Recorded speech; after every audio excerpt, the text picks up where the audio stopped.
Welcome back to my channel here at Trade2G. My name is Sammy. Today we're going to take a look at KULR, APLD, SOFI, last but not least, Webull. After today's announcement, what Powell just said, I think the continuation is just starting. So stay tuned. Please like the video, like the channel, and join the Discord. $20 entry to join the Discord. Let's get straight into the TA.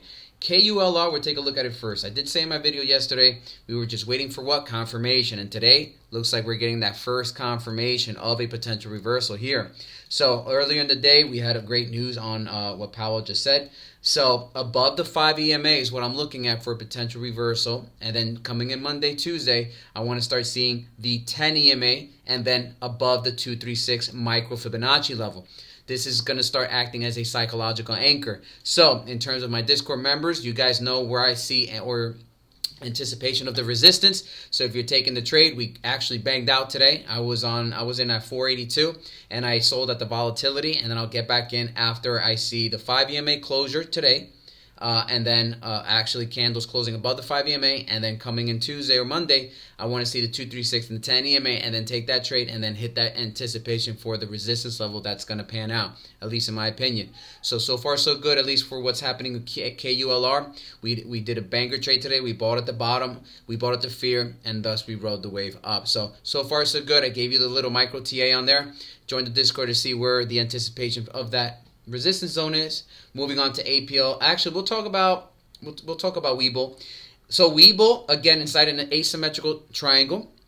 So let's turn on the EMAs, and I don't want to freak you guys out because a lot of things are going on right now. This news obviously sent everything to the upside, and what I love the most is that this news was at a key pivotal point on the RSI. Look at Webull on the RSI on the daily. We had a perfect yet again bounce where before it acted as a resistance, support, and now support again. And I stated this in my videos, my previous videos. If you guys watch my videos, I stated this is where the potential reversal is going to happen on Webull, perfectly aligning with the daily bottom end triangle of this asymmetrical triangle pattern. And thus, look at the bounce, perfect touch. And it couldn't have come at a better time when Mr. Powell said the good news today. And look, all the liquidity, like literally, massive move to the upside, close to 8%, 7.11%. That is massive. People and buyers saw this resistance trend line, saw the support trend line, and they bought it at the bounce. It was just a beautiful wake-up call. Look at your MACD now sloping up. And if I turn on the 3-day, that'll give us what? More confidence of where the trend is. So let's take a look. Again, oh my God. Beautiful, perfect bounce at this trend. Look at this candle on the 3-day. Look at this candle on the 3-day, and then look at support. We're going to argue with the trend? No, we're not going to argue with the trend. We are in an asymmetrical triangle, and I love to see that. It's going to slowly squeeze. It's going to squeeze. And again, look at the RSI. Almost to the touch. That beautiful bounce. And now I see something else. This is live. A divergence. Just ended up panning out here. Divergence, bullish divergence. This is a class. This one is a class A bullish divergence. This one was more significant. Look at this. Beautiful. Your negative DI is not even coiling down. It's just honestly bullish momentum. So coming in next week, look for the retracement. I'll talk about that next week, or you join the Discord, get the TA by this weekend. So moving on, we did KULR, we did Bull. Let's do a little bit of SOFI. SOFI, absolutely on a ripper. Beautiful uptrend. You guys noticed that I was talking about my Pitchfork new tool that I'm using now moving forward, and I'm going to start utilizing this more. I'm going to do a little bit more homework, but look at the top resistance line off this blue band. Perfect touch to the resistance line, and also adding confluence is our Fibonacci extension level that actually the candle started hitting. So that's a double whammy. I obviously expect the resistance, but again, let's turn on the 3-day real quick, and I want to show you guys something on the 3-day. Okay. On the 3-day. Look at the RSI. It's in the overbought territory, but that doesn't mean anything because you can stay in the overbought territory for quite some time. But this is going to be a very key, important conversation because this is going to be a segue into the next ticker we're going to look at. So look at the RSI where you are. You're in the overbought territory. When you are inside the RSI overbought territory for quite some time, something happens. Something happens to this trend line, the bull trend. Okay, and I'm going to talk about that a little bit more next week.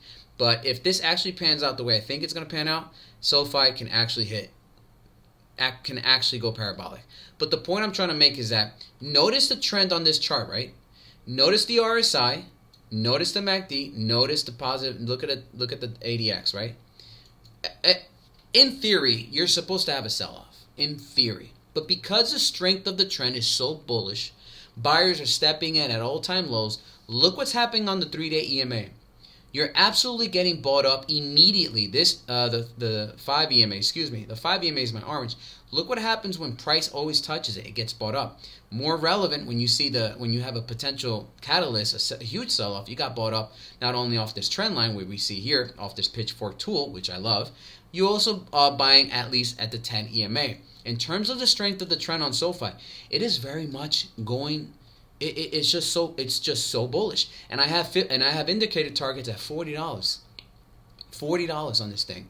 Look at, we touch a 236 Fibonacci extension, RSI is deep in the bull zone, and you just cannot argue with the strength of the trend.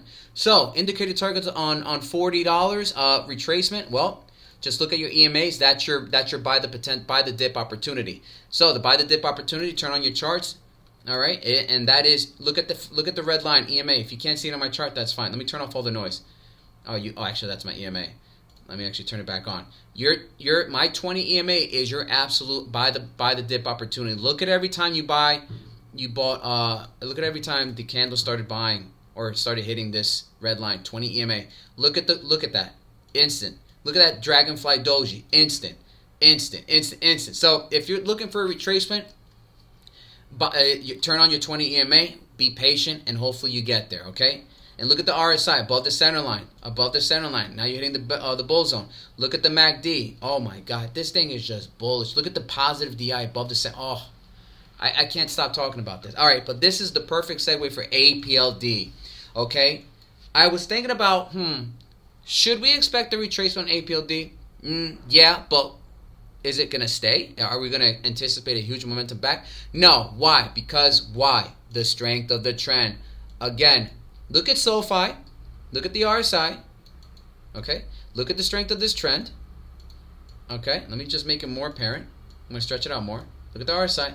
Look at APLD. Okay? Look at the MACD on APLD. I'm on the weekly, right? Let me turn on the weekly on SOFI. Okay? What do you see on SOFI and what do you see on APLD? It's almost identical. Obviously, one's higher than the other, respectfully. But when do we get the retracement? When you have a stock that's extremely bullish and everybody just wants in, sometimes oscillators are just lagging indicators because we don't really see, how do you say? You kind of have to be unbiased because the oscillators are there to tell you, hey, these are indicators to give you a bearish or bullish momentum, down or up. But if you turn on your oscillators on the weekly and look at your MACD and look at the RSI, what do they look like? I'm looking at SOFI and then look at APLD. So are we really going to get a retracement on APLD? Question mark. The retracement is always going to happen on every chart. But the strength of the trend, this is a chart that's showing you what? A lot of upside potential. Continuation. Look again. I'm literally going. I'm showing you side by side. So APLD is doing what exactly? Almost the exact same thing. Almost exact in terms of the strength of the trend at an angle, candle formation. But look, where do you smell bearish? I don't smell bearish. I'm on the weekly. Let's turn on the 3-day. We're hitting this resistance line, a key resistance line. We're printing almost an inverted hammer at this resistance line. Are we now at the lows? Because the trend is clear. Look at the trend. 5 EMA has always been an opportunity since earnings, right? Since earnings, we had a lot of volatility. Your absolute bottom is this 20 EMA. Look, candle support here. Candle support here at the 10 EMA. We never really touched the 10 EMA. We've just been now riding the 5 EMA. Guys, strength stocks, hot stocks, oscillators are just lagging indicators. We want to see bearish momentum to try and catch a dip, but maybe this is the dip. This is the dip. Maybe that is. And with Powell, with rate cuts, I don't see any bearish momentum on APLD. I see up. And let me show you some indicators. Okay, let me show you what I see on APLD moving forward. All right, I got $20 target right now. $20 target on APLD. Okay, that also aligns with the 886 2244. Okay, $20 target within the next month or two. That's very plausible. So don't sleep on APLD in terms of strength of the trend. Maybe this is the bottom. Okay, we can't ever time the market perfectly, but look at the data in front of you. Ride the trend. The trend is your friend until the end of the trend, folks. Just ride the trend until you get bearish sentiment. So thank you so much for watching this video. Like and subscribe and join the Discord. Trust me, it's worth the salt. But man, we killed it today with KULR. Take some profits when you're in the green. Protect yourself and always be vigilant with your macroeconomics, okay? Macroeconomics matter, and that's important. Thank you so much. Have a great day.